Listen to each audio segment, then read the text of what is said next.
Hi, my name is Scott Koser. I work as a roads and agricultural resource technician for the Clinton County Conservation District. And today we're going to talk a little bit about our demonstration plots here at the office. This really started because we had this lot here open, empty. We weren't really doing much with it.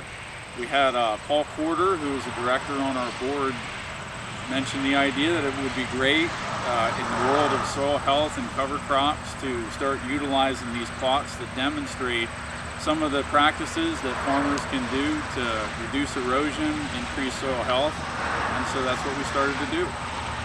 What we're achieving here with these demo plots is we have something here that's very visible, that when people come to our office, have questions about cover crops, have questions about practices, we can point to data that's been collected on these. We can walk them out to the plot, actually show them some of the practices that we're doing. And we've been monitoring these plots too for organic matter, soil nutrient levels, all kinds of things, yields, depending on the crop, to try to see how those practices that we've installed benefit the crop. And the whole idea here was always to try to mimic real farming as much as possible. So it was planting using real planting equipment, making sure that we're following soil fertility tests, making sure that the agronomic practices are what farmers would really do so they could replicate those things on their farm. So behind me is a plot of corn. The concept behind this plot is to do a nitrogen trial. This corn crop was planted in the spring, normal timing under normal no-till conditions. But what preceded this crop was a cover crop, an eight species mix, an 8-way mix of cover crops. And that diversity has the potential to help fuel the cash crop.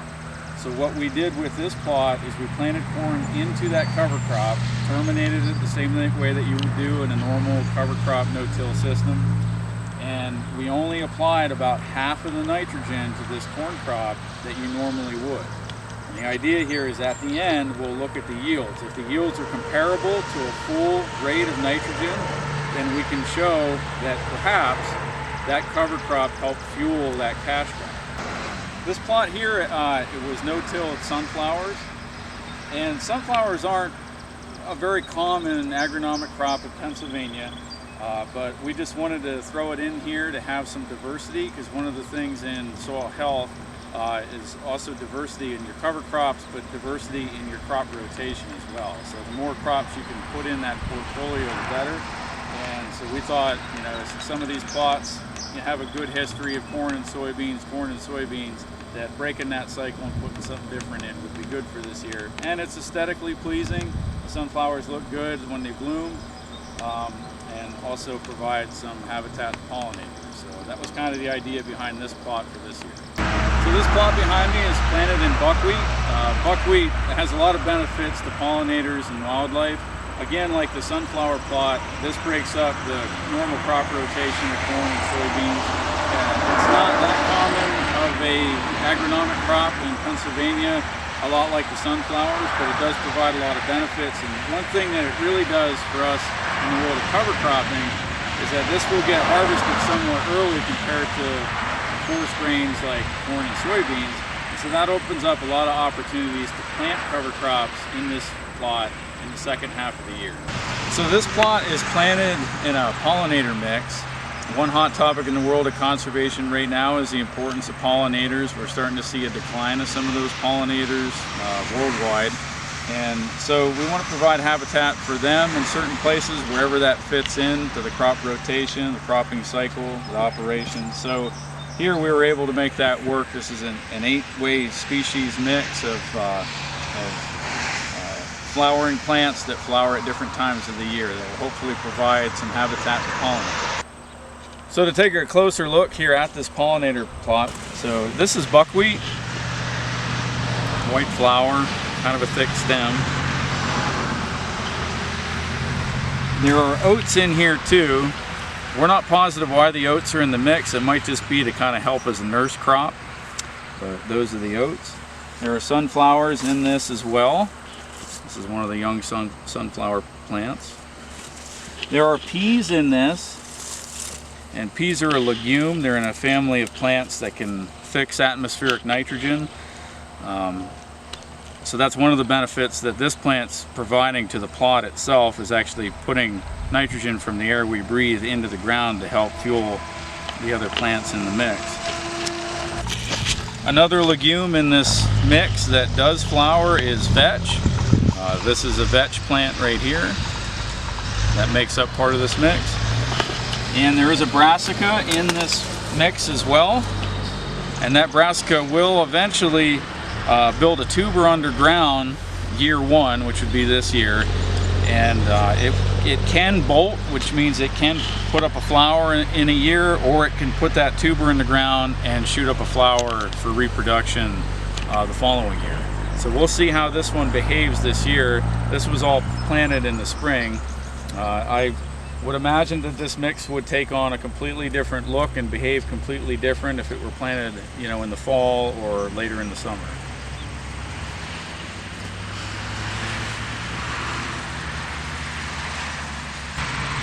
So this field was rye, cereal rye, that was planted last fall.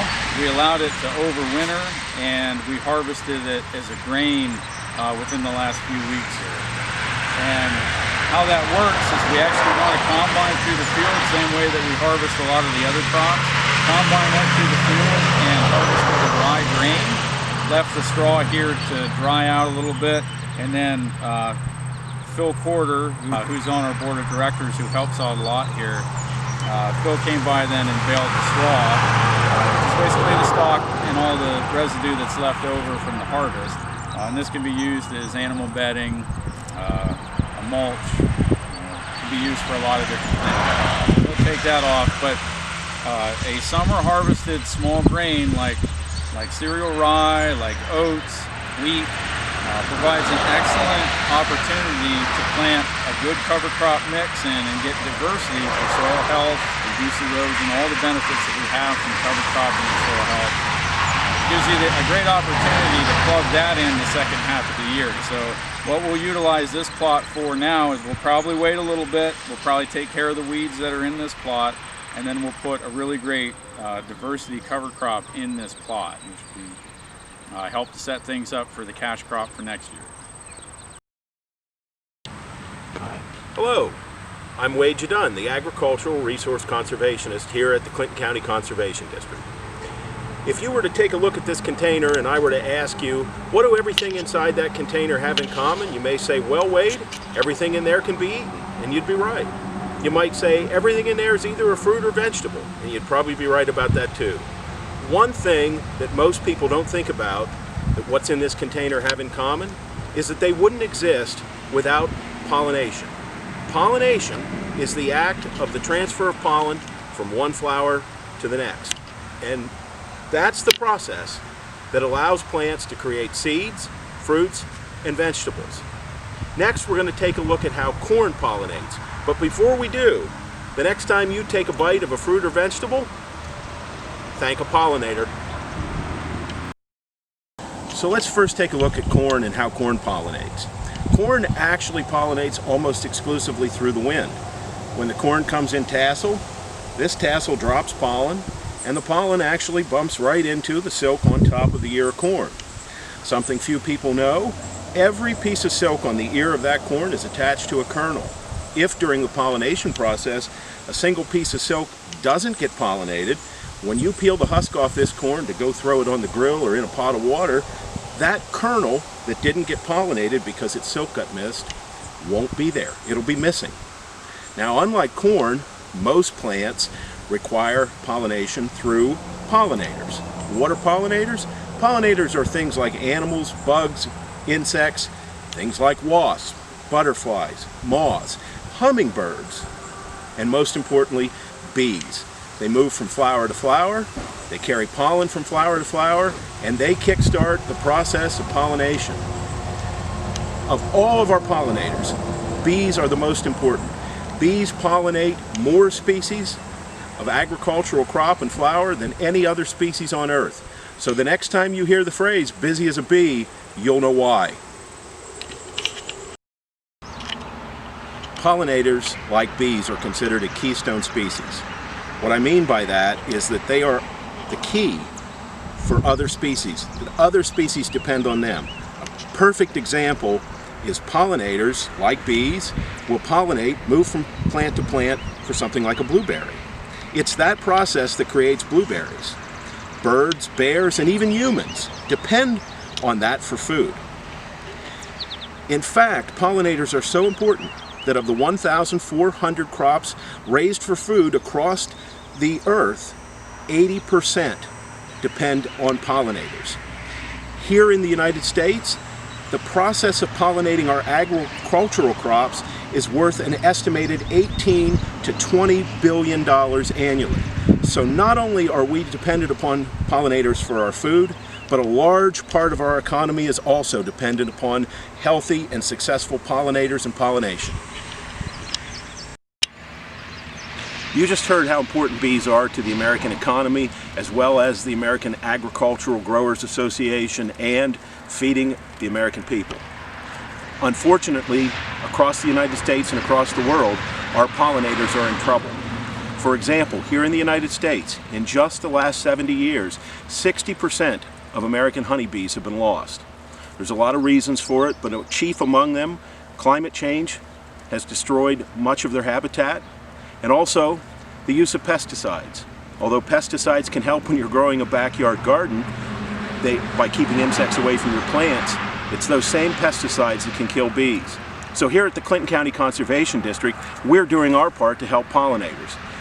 Each year, we plant various crops in our demonstration lots. This year, we planted a pollinator garden. Here in front of me, we have some plants that bees frequently use, that pollinators frequently use. Let's start right here with peas. In fact, some of these actually have little pods on them. Along with the peas, we have sunflower, we have buckwheat. If you're a fan of buckwheat pancakes, there you go. We also have some oats. And down here, some of our broader leaves are the brassica family, things like canola. So here at the district, we planted this lot with the hopes of drawing in pollinators, and each morning you see this field filled with moths and butterflies and insects. If we were to take a close look around, I'm sure you'd see bees and beetles of all kinds. I know you say, Wade, I don't grow buckwheat in my backyard. I don't grow peas, wild peas in my backyard. Some of you do grow sunflowers. So if I can't do this, how can I help? So for that, let's go to my backyard. So we're here in my backyard. You wanted to know what you can do for pollinators? Well, let's take a look. We have bee balm. This is a great plant to attract butterflies and bees. Coneflowers, sunflowers, and brown-eyed Susans. All of these are great plants to bring in pollinators like bees, butterflies, and moths. And the best thing about these, they're perennial. So if you plant them one time, they're going to come up next year. If we move over here, we have some celosia. So if you zoom in on this celosia, what you're going to see is it is alive with bees and wasps and insects of all kinds. And this is exactly what you want for a backyard pollinator.